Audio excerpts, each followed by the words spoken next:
Hello students, welcome to Rhythm Classes. My name is Arvind Singh and today's our topic is equations यानी कि algebraic equations. Okay? Student आज हम देखेंगे कि algebraic equation क्या होती है, इसको हम कैसे डील करते हैं, इसको हम कैसे डिफाइन करते हैं और जब इसके क्वेश्चन हमारे सामने आएंगे तो हम इसको कैसे सॉल्व करेंगे. ओके तो सबसे पहले स्टार्ट करते हैं. कोई भी algebraic equation क्या होती है उसको हम कह सकते हैं any equation is a condition on a variable.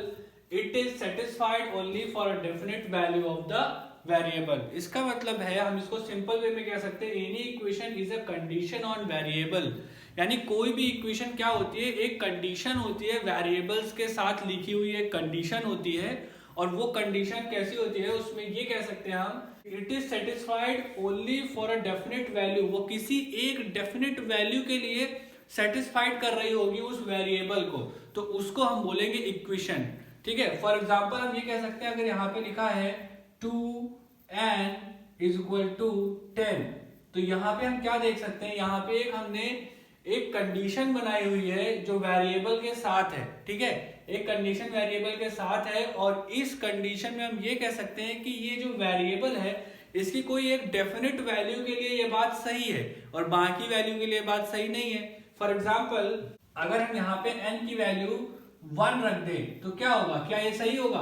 तो देखो 2 इंटू 1 हो जाएगा इक्वल्स टू, ये यहाँ पे 10 है, 2 इंटू 1 हो जाएगा 2 इक्वल्स टू 10 जो कि इक्वल नहीं होता, यानी इसके लिए ये बात सही नहीं है. ठीक है, यानी इसी तरह अगर हम n की वैल्यू कुछ और रख दे, n इक्वल टू 2 रख दे, 3 रख दे, इसी तरह हम अलग अलग चेक करेंगे. लेकिन जब हम n की वैल्यू 5 रख देंगे तब क्या होगा, तब इस कंडीशन में हम ये कह सकते हैं तब जब 2n इज इक्वल टू 10 और n की वैल्यू अगर हम 5 रख देंगे 2 इंटू 5 इज इक्वल टू 10 और यहां से हम ये कह सकते हैं 10 इज इक्वल टू 10.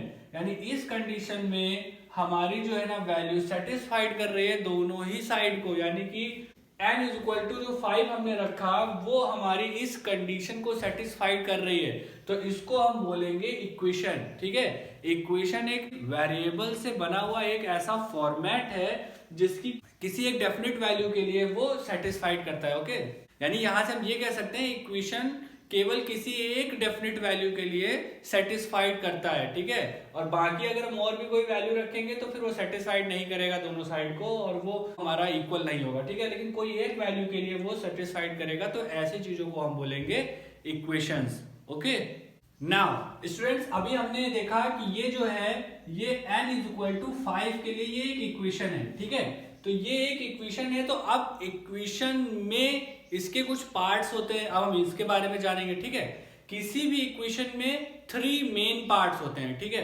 सबसे पहले हम बीच वाले जो ये इक्वल का साइन है इसको हम एक पार्ट मानते हैं और इसको ये एक सबसे इंपॉर्टेंट पार्ट होता है किसी भी इक्वेशन का, यानी इक्वल का साइन से ही हमें पता चलता है कि वो इक्वेशन है या नहीं है. यानी इक्वल का साइन नहीं होगा तो हम सिंपली कह सकते हैं वो इक्वेशन नहीं है. ठीक है, और इसका दूसरा जो मेन पार्ट होता है उसको हम ये जो इक्वल के लेफ्ट साइड में होता है इसको हम बोलते हैं लेफ्ट हैंड साइड, यानी इसको हम बोल सकते हैं लेफ्ट हैंड साइड. यानी लेफ्ट हैंड साइड वाला ये पार्ट है जिसको हम शॉर्टकट में LHS भी बोल सकते हैं. ठीक है, LHS जब भी कभी बोला जाएगा यानी लेफ्ट हैंड साइड वाला पार्ट है.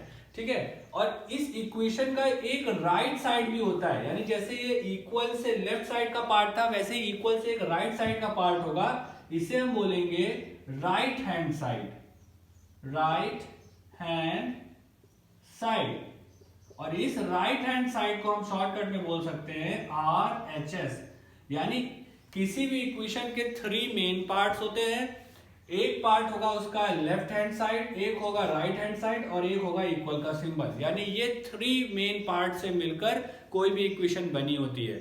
अगर इन तीनों में से कोई भी मिसिंग है तो फिर हम उसको इक्वेशन नहीं कह सकते हैं. Okay students, one more thing is here. अगर हम कभी देखेंगे कि लेफ्ट हैंड साइड और राइट हैंड साइड लास्ट में इक्वल नहीं आ रहे हैं, ठीक है, यानी हम ये कह लें कि left hand side equal not right hand side आ रहा है किसी क्वेश्चन के लास्ट में, तो हम इसको नहीं कह सकते कि ये इक्वेशन है, तो हम इसको बोलेंगे ये कोई इक्वेशन नहीं है. ओके, इक्वेशन सिर्फ उसी कंडीशन पे होगी जब left hand side right hand side के साथ बराबर हो जाएगा. ठीक है, यानी हम ये कह सकते हैं कि जब left hand side equals to right hand side होगा तभी उस चीज को हम इक्वेशन बोलेंगे।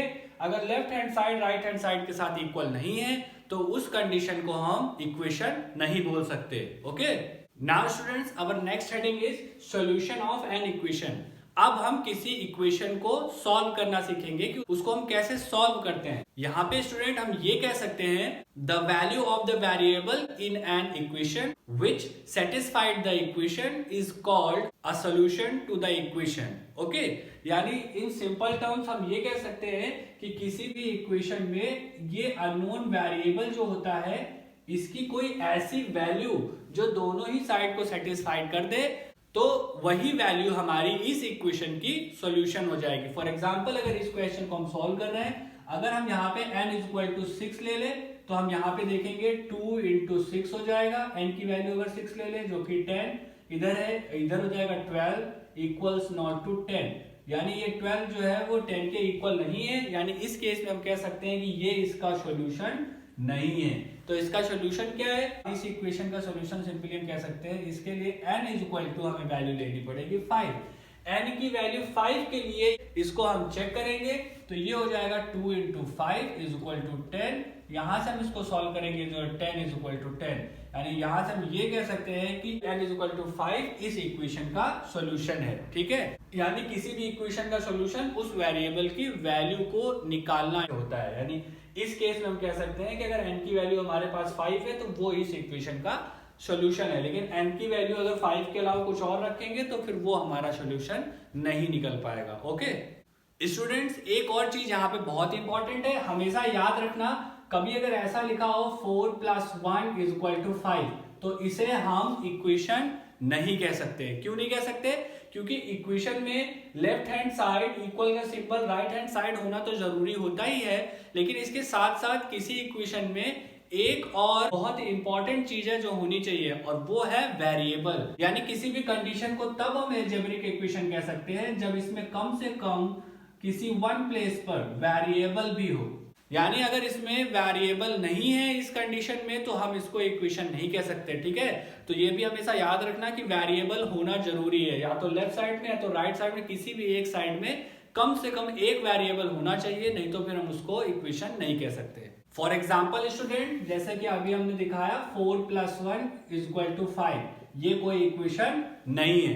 लेकिन अगर कभी ऐसा लिखा हो 4 + x = 5 तो फिर ये हमारी इक्वेशन हो जाएगी, क्योंकि इसमें एक वेरिएबल आ गया है और वो वेरिएबल जो है वो चाहे लेफ्ट साइड में हो या राइट साइड में उससे फर्क नहीं पड़ता, लेकिन कम से कम एक वेरिएबल होना चाहिए। ओके नाउ स्टूडेंट्स, अब हम देखेंगे कि हम किसी इक्वेशन को कैसे सॉल्व कर सकते हैं। ओके, सपोज हमारे पास कोई इक्वेशन है जो कि है x + 10 = 30। तो अब हम इस इक्वेशन का सॉल्यूशन कैसे ढूंढेंगे, यानी हमें कैसे पता चलेगा इसका सॉल्यूशन क्या है? इसके लिए सिंपली हम एक काम कर सकते हैं, हमें ये सोचना पड़ेगा x की जगह पे हम यहाँ पे कौन सी ऐसी वैल्यू रखें जिससे कि उसमें 10 ऐड करने से वो 30 बन जाए। ठीक है, तो हो सकता है आप एक दो बार सोचने में गलत भी सोच जाओ, आपको सही आंसर नहीं मिलेगा, तो आपको बार बार ये सोचते हुए और इसमें रख रख के चेक करना पड़ेगा। x की आपको वो वैल्यू ढूंढनी पड़ेगी जिससे कि उसमें 10 ऐड करने से वो 30 बन जाए, तो वही इसका सॉल्यूशन होगा। ठीक है, फॉर एग्जांपल अगर हम पहले इसमें x की वैल्यू एज्यूम कर लेते हैं, सपोज x की वैल्यू हम ले लेते हैं 10, तब क्या होगा, इसको जब हम सॉल्व करेंगे तो ये हो जाएगा 10 + 10 = 30 और फिर देखेंगे 20 = 30, यानी कि यहाँ पे ये इक्वल नहीं हो रहा है लास्ट में। यानी यहाँ से हम कह सकते हैं कि left hand side right hand side के साथ इक्वल नहीं है, तो यानी ये हमारा सॉल्यूशन नहीं है। अब हम कुछ और ट्राई करेंगे, इस इक्वेशन में कोई और वैल्यू रख के देखेंगे। फॉर एग्जांपल हम x = रख लेते हैं 30, अब इसकी वैल्यू रख के देखेंगे तब क्या होगा, ये हो जाएगा x की जगह 30 + 10 = 30। यहाँ x की जगह 30 + 10 = 30। इस कंडीशन में जब हम इसको सॉल्व करेंगे 30 + 10 यानी 40 = not to 30, यानी 40 भी 30 के बराबर नहीं है, तो हम ये भी नहीं कह सकते कि ये इसका सॉल्यूशन होगा। यानी कि x = 10 हमारे लिए आंसर गलत हो गया, x = 30 भी हमारे लिए आंसर गलत हो गया। नाउ अब एक कंडीशन ऐसी बना लेते हैं जिसमें हम x = ले लेते हैं 20। इस कंडीशन पे क्या होगा, अब इसमें वैल्यू रखते हैं, ये हो जाएगा 20 + 10 = 30। अब इसको सॉल्व करेंगे तो हो जाएगा 30 = 30। स्टूडेंट यहाँ पे आप देख सकते हो कि हमारा left hand side right hand side के साथ बिल्कुल इक्वल हो गया है। यानी हम ये कह सकते हैं x की जो वैल्यू है वो इस इक्वेशन के लिए 20 होगी, ये हमारा आंसर हो जाएगा। यही हमारा इस इक्वेशन का फुल एंड फाइनल आंसर हो जाएगा। ओके, इसी तरह स्टूडेंट्स कोई दूसरी कंडीशन ले लेते हैं, जैसे सपोज हमने ले लिया p - 3 = 7। अब स्टूडेंट इस कंडीशन में वेरिएबल कौन सा है, वेरिएबल है इसमें p, यानी अब हमें p की वैल्यू निकालनी है। तो p की वैल्यू कैसे निकालेंगे, तो हम सबसे पहले सोचेंगे p की कौन सी वैल्यू के लिए ये इक्वेशन सेटिस्फाइड करेंगे। तो चलो चेक कर लेते हैं। सबसे पहले हमने p की वैल्यू जो है सपोज हमने 20 रख दिया, p = 20। तो अब क्या होगा, इसको हम सॉल्व करेंगे तो हो जाएगा 20 - 3 = 7, यानी यहां से हम देखेंगे हो जाएगा 17 = 7, यानी जो कि इक्वल नहीं होता, यानी p की वैल्यू 20 हमारी क्या हो जाएगी, ये एक रॉन्ग आंसर, यानी ये इसको हम राइट आंसर नहीं बोल सकते। अब फिर से हम इसको ले लेते हैं p - 3 = 7। अब इसमें p की वैल्यू कुछ और रख के चेक करते हैं। अब हम इसमें 5 रख के चेक कर लेते हैं। p = अगर हम 5 रख दे तो क्या होगा, इस कंडीशन में p की जगह हो जाएगा 5 - 3 = 7। यहां से हम देखेंगे ये हो जाएगा 5 - 3 यानी 2 बचेगा और इधर हो जाएगा 7, और ये भी इक्वल नहीं है, तो हम ये भी कह सकते हैं कि ये p = 5 भी हमारी वैल्यू इसका सॉल्यूशन नहीं है। तो अब हम नेक्स्ट फिर से ढूंढेंगे, तो p की कौन सी वैल्यू के लिए ये वाली इक्वेशन सेटिस्फाइड होगी। तो चलो अब आगे देखते हैं। इस बार हम p की वैल्यू रख लेते हैं 10। अब 10 रखा तो इसको सॉल्व करेंगे तो ये हो जाएगा 10 - 3 = 7। यहां से देखेंगे ये इधर भी 7 और इधर तो ऑलरेडी 7 है, यानी इस कंडीशन में हम कह सकते हैं लेफ्ट हैंड साइड और राइट हैंड साइड दोनों इक्वल हो गया, यानी p की वैल्यू जो है इस कंडीशन के लिए 10 होगी। ठीक है, यानी इस इक्वेशन का सॉल्यूशन हम कह सकते हैं p = 10 हो जाएगा। स्टूडेंट्स, हमने अभी एडिशन और सब्ट्रैक्शन का केस देख लिया है। नाउ अब हम मल्टीप्लिकेशन का केस देखते हैं कि मल्टीप्लिकेशन में कभी आएगा तो हम उसको कैसे सॉल्व करेंगे। फॉर एग्जांपल आपके पास है 3n = 21। इस कंडीशन में आपको n की वैल्यू निकालनी होगी। यहाँ पे वेरिएबल n है तो n की वैल्यू निकालनी होगी। तो n की वैल्यू के लिए सबसे पहले हम ट्राई करेंगे। n की वैल्यू के लिए सबसे पहले हम सपोज हमने ले लिया n की वैल्यू 10। अब हम इसको सॉल्व करेंगे तो ये क्या हो जाएगा, ये हो जाएगा 3 × n की जगह n 3 के साथ मल्टीप्लाई में है, इसलिए इसको सॉल्व करते समय हमेशा हम बीच में मल्टीप्लाई का सिंबल लगा देंगे। तो हो जाएगा n की वैल्यू हो जाएगी 10 = 21। इसको सॉल्व करेंगे हो जाएगा 30 = 21, यानी ये आंसर हमारा गलत हो जाएगा। क्यों, क्योंकि left hand side right hand side के साथ इक्वल नहीं है। यहां से स्टूडेंट आप एक और चीज नोटिस कर सकते हो कि हमारा आंसर ज्यादा आ रहा है, ये 30 21 से बड़ा आ रहा है, यानी n की वैल्यू जो हमने ली है इससे हम कम वैल्यू लें तो शायद हमारा आंसर आएगा, इससे ज्यादा वैल्यू लेने का कोई फायदा नहीं है। तो चलो अब नेक्स्ट बार ट्राई करते हैं। 3n = 21। इस बार हम n की वैल्यू ले लेते हैं 5। सपोज अगर हमने n की वैल्यू 5 ले ली तब क्या होगा, तब ये हो जाएगा 3 × 5 = 21। यहां से हम इसको और सॉल्व करेंगे तो हो जाएगा 5 × 3 = 15 = 21, यानी कि हम कह सकते हैं कि 15 इज नॉट इक्वल्स टू 21, यानी left hand side right hand side के साथ इक्वल नहीं है, यानी n की वैल्यू 5 भी हमारा आंसर क्या हो जाएगा, गलत हो जाएगा, ये भी हमारा सही आंसर नहीं है। तो अगेन हम इसको ट्राई करेंगे, हो जाएगा 3n = 21। दिस टाइम स्टूडेंट हम n की वैल्यू ले लेते हैं 7। नाउ अब हो जाएगा 3 × 7 = 21। यहां से हम इसको सॉल्व करेंगे तो 21 = 21। इस केस में हम ये कह सकते हैं कि लेफ्ट हैंड साइड हमारा राइट हैंड साइड के साथ बराबर हो गया, यानी n की वैल्यू इस इक्वेशन में n की वैल्यू हो जाएगी 7। यही हमारा सही आंसर हो जाएगा। ओके, नाउ स्टूडेंट अब एक डिवाइड का क्वेश्चन ले लेते हैं। सपोज कभी आपके पास ऐसा आ जाए t/5 = 4, तो इसको आप कैसे सॉल्व करोगे। तो सिंपली हम इसमें भी वैल्यू रख के चेक करेंगे। सपोज हमने सबसे पहले t की वैल्यू रख ली 10, तब क्या होगा, इसको सॉल्व करेंगे तो ये हो जाएगा 10/5 = 4। यहां से इसको 5 × 1 = 5, 5 × 2 = 10, यहां से हम देखेंगे ये हो जाएगा 2 = 4, ये जो कि 2 4 के साथ बराबर नहीं होता है, यानी इक्वल नॉट हो जाएगा। यानी इस कंडीशन में हम ये कह सकते हैं कि t = 10 इसका आंसर नहीं होगा, यानी t की वैल्यू इस कंडीशन में 10 नहीं हो सकती है। तो आप चलो दूसरा कुछ ट्राई करते हैं। t/5 = 4। इस कंडीशन में नेक्स्ट टाइम मान लीजिए सपोज हमने 20 ले लिया है, तो अब हम 20 लेने के बाद जब इसको सॉल्व करेंगे तो ये हो जाएगा 20/5 = 4।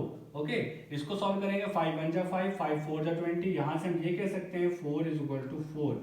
इस कंडीशन में हमारा left hand side right hand side के साथ इक्वल आ गया, यानी हम सिंपली ये कह सकते हैं कि इस इक्वेशन का सॉल्यूशन हो जाएगा t इक्वल टू 20। यही हमारा क्या हो जाएगा, यही हमारा आंसर हो जाएगा। ओके स्टूडेंट्स, किसी भी इक्वेशन को सॉल्व करने के लिए हमारे पास यही एक ओनली प्रोसेस नहीं है, और भी बहुत सारे प्रोसेस है जिससे हम अलजेब्रिक इक्वेशंस को इजीली सॉल्व कर सकते हैं, लेकिन फिलहाल आपके कोर्स में यही प्रोसेस है।